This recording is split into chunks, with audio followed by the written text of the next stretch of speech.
I'm a writer. It's one of the things I do. I don't just teach it, I do it. And all of you speak English too, I bet. You know, when I came here today, it was you know, I was like throwing things in my bag, and what am I going to bring, and what am I going to do, and I threw my pens in the bag, because one of the most important things in writing is, of course, your tool, and that's my tool, my pens. I love my pens, so I'm glad I can share that with you. Here's where we're beginning. We're beginning with, for writing, we're beginning with production, and of course, you know, it's one of the productive skills writing is, and because it's productive, it has a lot of, well, it's connected, of course, to speaking, but it has a lot of pressure with it because of the judgment that comes with producing. And for native speakers, writing is difficult. It's really hard. It's hard in our native language to write. There are so many rules. There are a million rules, and you want to sound interesting and creative. And you know, 5 paragraphs is an essay. You know, with an introductory, 3 bodies, and a conclusion. And it's so boring, and you don't want to be boring. And if you're boring, nobody wants to read you. And so then, well, you know, am I supposed to use past perfect here, or is this just regular past, or I don't know what to do, and oh my God, people are going to think I'm really stupid. I cannot show anybody my work.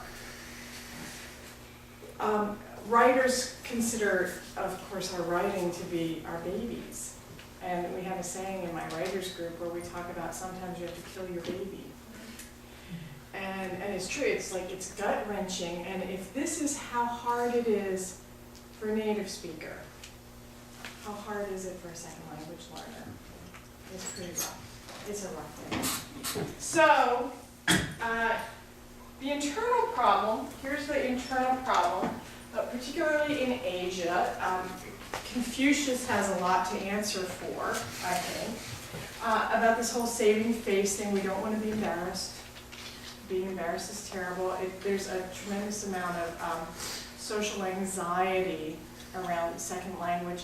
But, my background is I'm also a psychologist, so this kind of feeds into that part that I love, which is helping people face their fears. My students tell me they're afraid that if they are good at something, they'll look arrogant.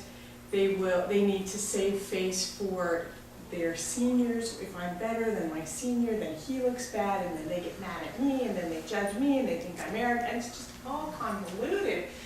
And so there's this whole internal pressure going on that's even more for my students than there is for me.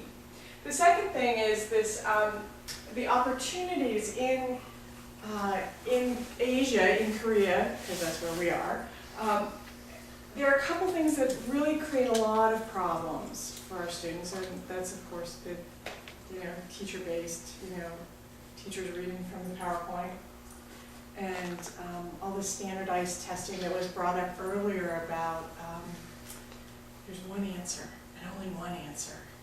And you have to know that one answer, so there are a million one answers. And we forget about creativity, and I wanted to read a quote to you from one of my favorite psychologists who also was an educator, Carl Rogers. He said, much significant learning is acquired through doing. You have to do it. And if they have the language, the vocabulary, they can do it. They just don't know they can do it. So here's where we are. They can't do it because they're scared. They can't do it because they're scared. That's what it comes down to. So we have a lot of things that are going on with the students when they talk about writing, which is they get there and they're just too scared. They have all of these, I call it the 1,000 thorns and no flowers, where they're worried about grammar, they're worried about spelling, they're worried about how to say these things. Is their penmanship okay? And these erasers and the whiteout, and they're so scared. And That's the part where I try to really get to them, is the fear, and to let go of the fear. Once we let go of the fear, we can move forward and learn. But if we're in a state of fear, we can't learn. So, here's what we do. I teach them to write like a writer. Here's them. Here's what we do. Here's how they are. It looks pretty similar. Native speakers, we have lots of judgments about our writing. It's difficult. It's very dry and boring. Very similar to what happens with our second language learners. So I teach them to write like a writer, like Hemingway. Pamela is brilliant. And also, by the way, Hemingway's work is really fairly low-level vocabulary. It's really a great place to get them to read. Little plug, my favorite author. So this is what I teach them. I say, pretend you're drunk. Write like you're drunk. Just do it. All my college students, I don't know how, but they seem to understand that. Bless their hearts, they seem to understand that. So here's what I do. I teach them about descriptions. The first thing we do is a lot of it is talking and listening and watching, and the first thing we do is a little descriptive thing. I say to them, I was really angry last week. Do you know what that means? And they're like, yes, I know what that means. I say, great, me too. Let me show you angry. So, sorry about this, here we go.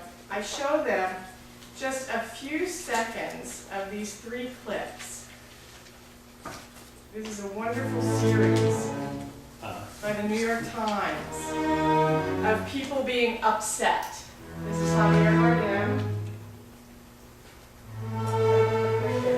Right here.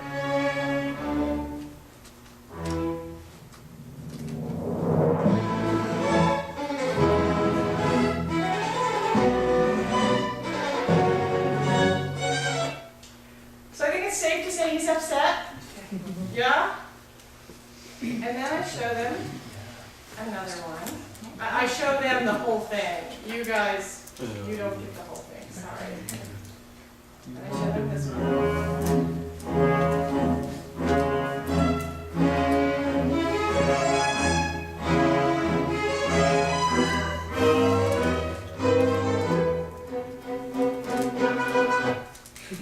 I said he's upset, right? He's upset. Yeah? And then we have a third one. She's upset.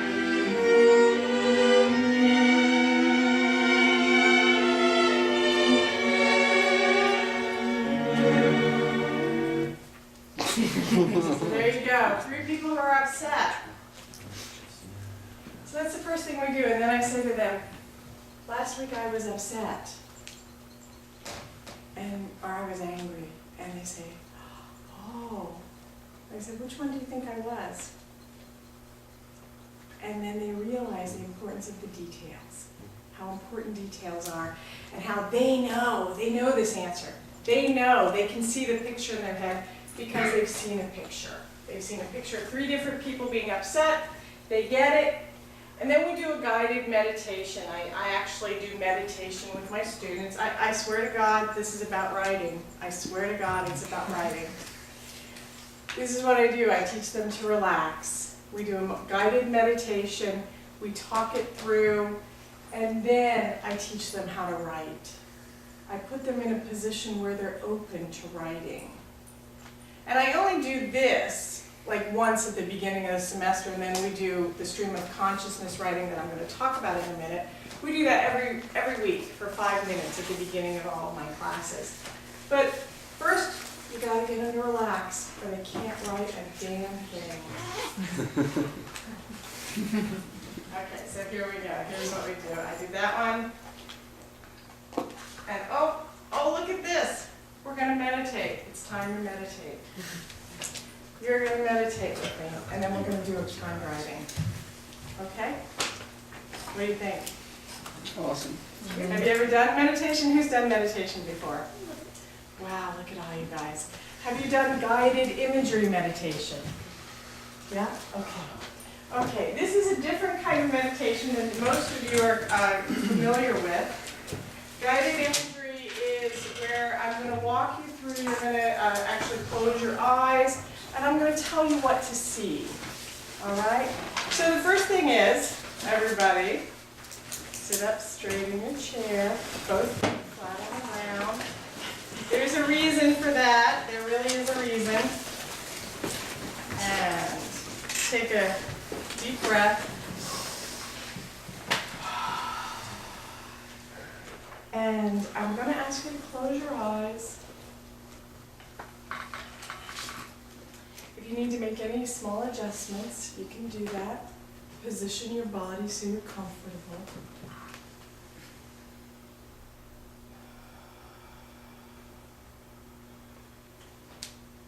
Now breathe in through your nose and out through your mouth. And as you breathe, relax your body. Let yourself relax. Drop your shoulders, and roll them a little bit. Roll your shoulders a little so you can loosen yourself up.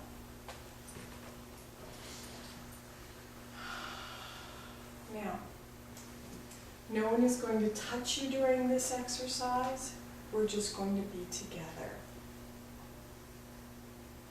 I want you to imagine that you're standing at the front door of someone you care about very deeply, someone you love, someone who loves you. And you enter that person's home, and you can feel the warmth in the air. It's a warm room, not hot and not cold, nice and warm. And you take off your coat and your hat and your shoes and get yourself settled.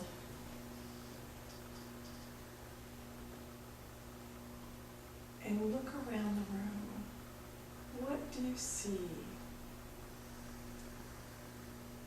What colors do you see?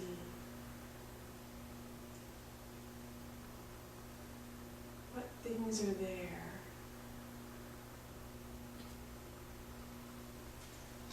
You can hear sounds in the next room, and you walk to the kitchen,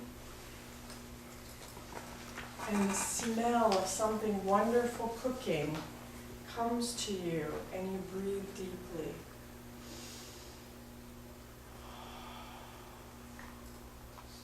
And you see from the door the person that loves you.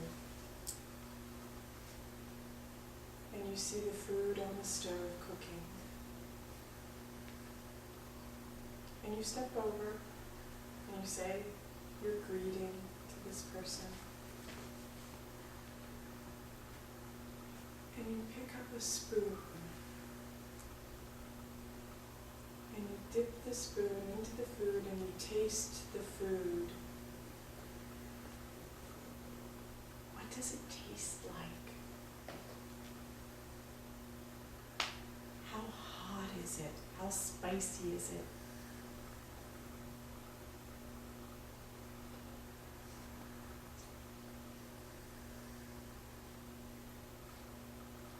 Lie the spoon back down.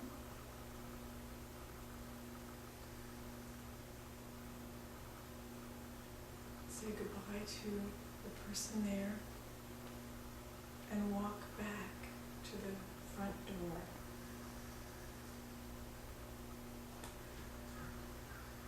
When you get to the front door, put your coat on and your shoes, all those things you have. Say thank you. And step outside the room. And you can hear the door click behind you.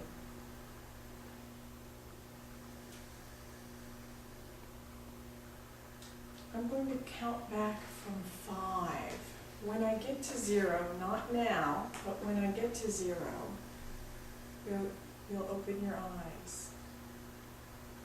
5, 4, 3, 2, and 1.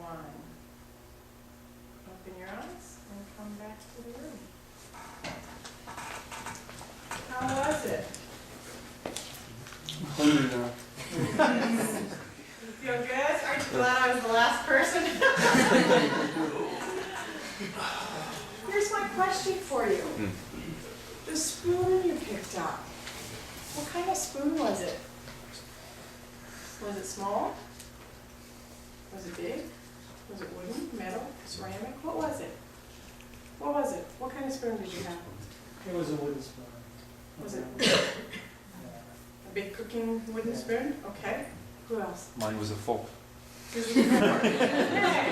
Rebel in our midst. Good. That's exactly right. That was a spork. Good as spork. Oh, wow. Okay. No one ever had a spork before. Anybody else? Kind of a small teaspoon. Small teaspoon, yeah.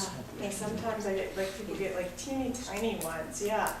This is where the devil is in the details, and this guided meditation does a couple of things. It helps open us up, it helps us relax, and it helps us be ready. So from that point, we start our timed writing. That's how I do it with my students. That's the first one. They realize how important the details are because your wooden spoon is different from your teaspoon. They're very different.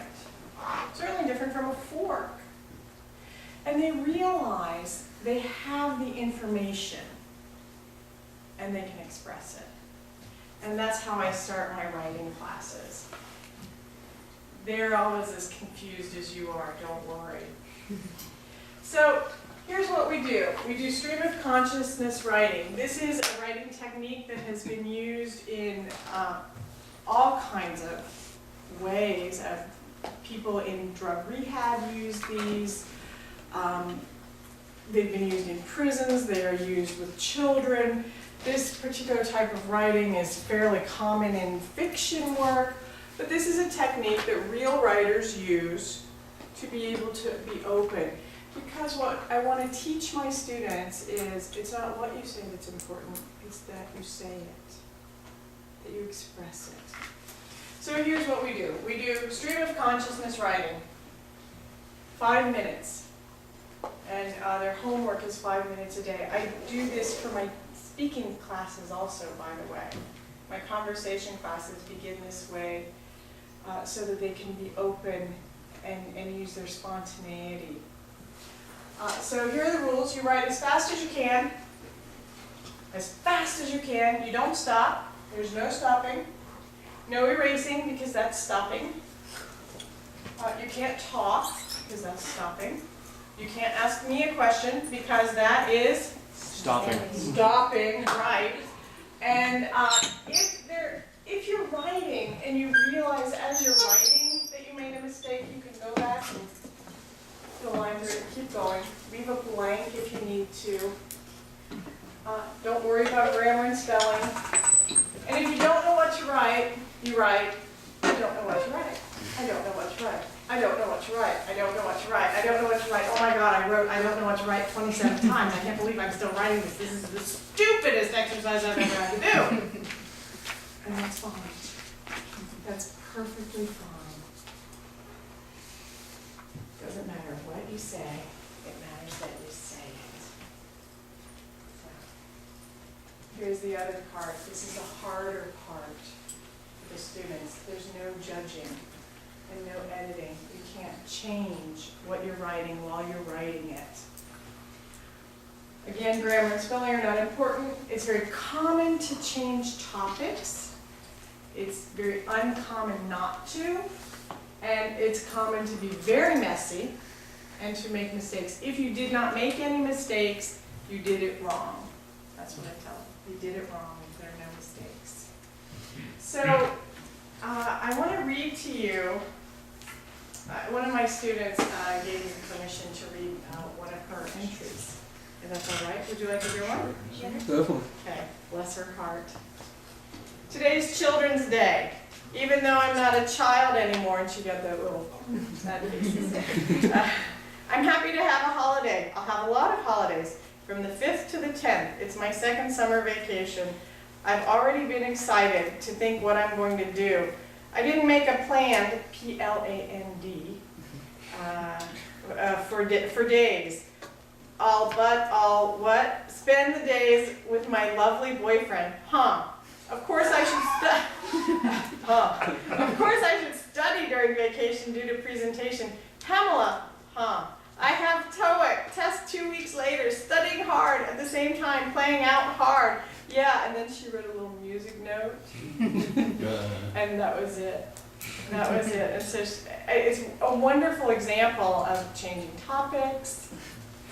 Like, I told them when they started doing this, I would never read them unless they gave me permission to or asked me to. So the fact that she wrote me a note and it was just, for me now it's kind of charming. But I found out later she wrote a lot of notes to me, not knowing I would ask for her book. So that's my writing. This is what I found as I've been doing this 5-minute timed writings. My students have a lot of notes to me now. Like on their exams though. They write me notes on their exams. Hey Pamela, I hope you have a great vacation. They're not afraid to interact with me now. They have a lot more self-confidence and they're so much more creative in their projects. They get up and like their speaking is more creative. The crazy projects that I make them do get crazier. And they have a lot more fun, and they do a lot more draw. I don't know why this is, but they draw more also on exams. I get a lot of exams with pictures. So we did this. We did our guided imagery. I want to take a moment before we move into the next part and see if there are any questions about what we've done so far. Yes, sir. What classes do you teach? Do you teach this for freshman English classes? I teach a combination of grades, but generally, yeah, these are freshmen, and they're scared out of their minds. They're so scared, which is why I integrated the guided meditation into the classes. Yeah. Nice. For the stream of consciousness, did you any kind of prompt or warm up or anything, or just say go? I give them a prompt in the beginning. For some of my lower level classes, I don't just give them a topic, I give them an actual sentence. The craziest thing happened to me last week. And then they continue with that. I try to give them very positive things to write about. That is the one kind of devious part of my plan is I don't tell them, well, we're going to talk about happy things in our writings. So that at least they have that focus. But yeah, I give them prompts, and I have on my website that I'll show you the address for. There's a list of about 100 prompts that they can use. Yeah. How can you provide the feedback after? Oh, I don't give them any feedback. Nothing. They get no feedback from me. Well, you said like they can give it to you. They can if they want. Almost never do they. They almost never do. I do make journal writing part of their grade, so they have to do a certain number, and when I grade them, it looks like this. Check, check. Check, check, check. Check, check. And I do it right in front of them, and they see me do it. Okay, thank you. Here you go. And that's it. And so it's kind of an easy A for them. Right. They just have to do it. Do you have any that don't do it? Yes, I do. So what do you do with that? I say, I'm sorry you made such a decision. I'm sorry you made that decision, but I respect it. Yeah, and then they're like, can I bring it tomorrow? And I'm like, no, I don't take anything late. This is it. Yeah, and they're again shocked by it, but then they have 2 or 3 different times they can hand them in. You can better believe the next time they hand them in. Yeah, they do. Anybody else? Ready to do some writing? You ready to write? Okay. Does anyone need a piece of paper? I have some paper with me. But thank you for providing these lovely pieces of paper. I really appreciate that. I have the pens. I have the beautiful pens. And here's the thing with the writing. Please use a pen that feels comfortable in your hand. If it's not comfortable, you're not going to enjoy it. I don't like fine point pens. I hate them. I like middle point, I like the medium point pens. So that's what I use. Anybody No, everybody's good? Okay. I need some support right now. I didn't bring my phone up here, so does somebody have something I can use to find me? Sure. Oh, okay. Okay, great, thank you so much. Okay, so we're going to do a 5-minute timed writing. If you have anything on your lap, you probably want to put it to the side. However, you can do it here. This is not the best place to write, but we'll do the best we can with what we've got, right? So if you have a pen that you're comfortable with and you're ready, would anyone like a topic? Do you want a topic or do you want to just do your own? Your choice. Topic, you want a topic. Okay. Here's your topic. The topic is the scenery on the way here. I was really touched by how beautiful the azaleas are. We don't have azaleas quite yet in bloom in Seoul yet today, so the scenery here. You ready? No stopping. I will come and get you if you stop. No stopping. Write as fast as you can. And here we go. And please begin. And that's time. It's 5 minutes. Usually I ring a bell. And then I say, you're right there. Shake out your hand. Shake out your hand. Maybe give it a little massage. That's the most I've done with my hand in a while. How is it? Be kind to yourself. Thank you very much. How was it? Was it difficult? A little difficult? Let me ask you, how many of you changed topics? Sure, almost everybody, sure. And how many of you wrote, I don't know what to write? Yeah. And how many of you cheated and stopped writing? A couple people did. For a second or two, yeah, that's normal. And it gets easier. This particular task is really much easier to do as time goes by. Is your paper messy? Yes. Oh yeah. Yeah, you did it right then. Are there mistakes? Oh, yeah. Oh yeah. Hell, yeah. Excellent. You are excellent students. You made lots of mistakes. Yeah, and this is the point Very of true, this Wacom. exercise. This is the very point. It doesn't matter what you say. It just matters that you said it. And then I have my students close their books. And I say, don't look at it. And just let it be. Which I gotta say is really hard for them. They want to get right into editing and fixing it. But this is how I encourage them. Keep doing it, keep doing it. It's just like when you go to the gym. You don't go and lift 100 pounds or 50 kilos. You don't do that right away. You stretch. And this is a stretching exercise. What I found for this exercise is it helps my students with their speaking ability. It helps them express themselves. They learn how to just talk about anything. I had a group of engineering students, and they were terrible at English, just terrible. And so I gave them topics like Pythagorean's theorem.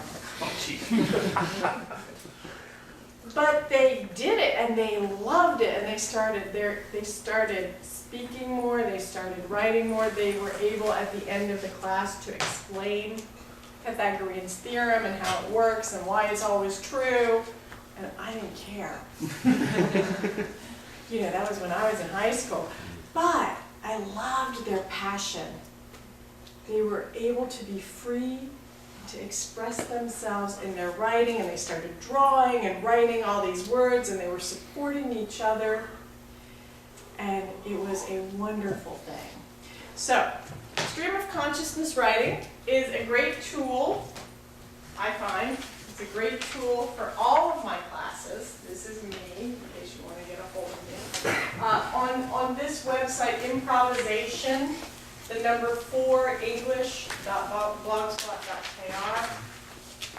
On this website, I have those topics that you asked about. I have lots of topics that I've gleaned over the years from different places. I hope you will write whatever it is you have to say. It's a wonderful exercise. Every student can do it. And by not grading the content, you're so much freer and so much happier. And they're more fluent in how they express themselves. I have opportunity now for any more questions, especially now that you've been writing and writing and writing. Anything? The reason that you're surprised that your students do pictures with their writing, I don't think you should be, because you do guided meditation and that's all imagery, right? So It is. I do a lot of imagery in my classes. so it's kind of a consequence of that. I think you're right. Yeah, my students have to do things like storyboard templates and things like that. They do a lot of them. I was surprised they drew pictures for me. Like they started drawing pictures of me. They're college students, but what a nice surprise too. I started taking pictures of the pictures they drew of me, and they started becoming my profile pictures on my cacao, and that was really fun. So, yes. So you talked about how students get more creative with the projects you do. Can you give an example where you can say like, okay, this student was kind of more stilted at the beginning, and you could see he became more open through your projects? Yeah, I have. Sure, that's a great question. There was one gal in particular that was just like, she was like kind of like she actually sat like this, very closed in, and like like, and she wouldn't talk, and she wouldn't like write, or she was just like very quiet. And we started doing these exercises. And one of their projects that particular semester was they had to create a piece of artwork that showed who they were, the four most important parts of who they were. And that was it. And I said no people, and no money, and no, no music, because everybody said music. I wanted them to be more creative than that. And what she ended up doing was she asked me to stay after class one day. She wanted to give her presentation, and she asked some of her friends to stay, and for her presentation she danced. And she wasn't a dance student or anything like that. She just said, well, you said we can be creative, and dance is really creative. Is that okay? In my head I'm going, yes! Yeah, my mouth was like, well, that's a really good idea. And it was wonderful. Now, she couldn't do it in front of the whole group. No. But she knew she could bring her support with her friends with her. And she did it in front of me, which I gotta say I gave her a lot of kudos for. Another thing that happened, I do a 30-day challenge with my students where they have to write as part of it. They do this as part of their 30-day challenge. They change something in their lives. And a lot of them chose very creative tasks. And they said things like, I don't want to be an artist, but I want to draw a picture every day and see what that's like. I said, okay, that's fine. That's awesome. Afterwards, you just have to tell us about it, and you have to write a report on it. Yeah, it was good. It was really cool, too. So, and a lot of my students have stopped smoking, I just want to say. 30-day challenges. I didn't plan on saying that, but a lot of them stopped smoking. Yay. So, how was the writing for you? Let me ask you that. How was it? Was it okay? Yeah, it was great. Yeah? 5 minutes. It Went by was fast. 5 minutes. Went by fast. Yeah. There are lots of timers online. You have your timer on your phone. This is similar to an exercise I did in high school, actually, and it was probably one of the most influential things for me to get into academia, was just free writing. Yeah. And so it's something I really like, and it's like, it is very, I think, effective way for people to start getting just the movement of ideas. Yes.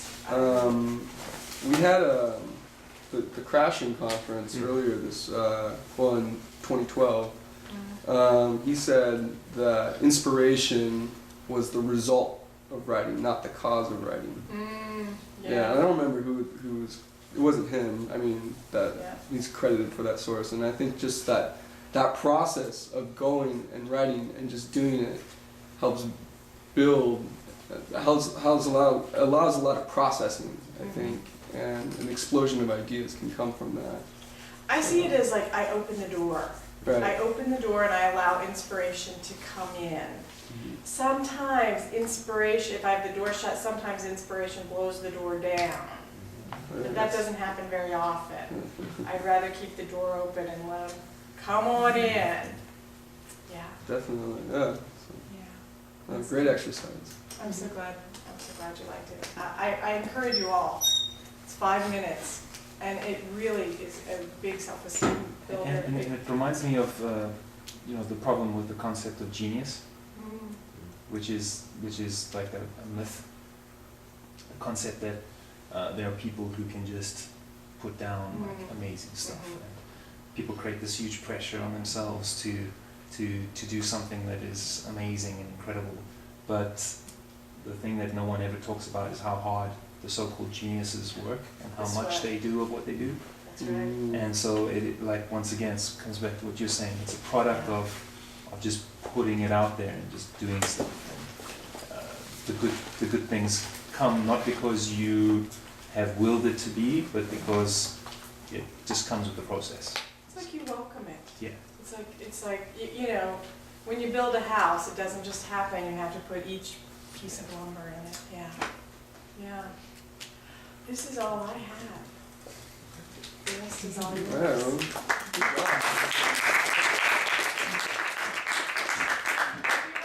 We end all of my classes the same way, and that's with you guys too. Everybody raise your hands. Both your hands. One hand is like this. It means peace. Your other hand, your middle 2 fingers come down. This means love. So if you see me hanging around somewhere, you can say, "Hey, Pamela, peace and love." Peace and love, everybody. You did great.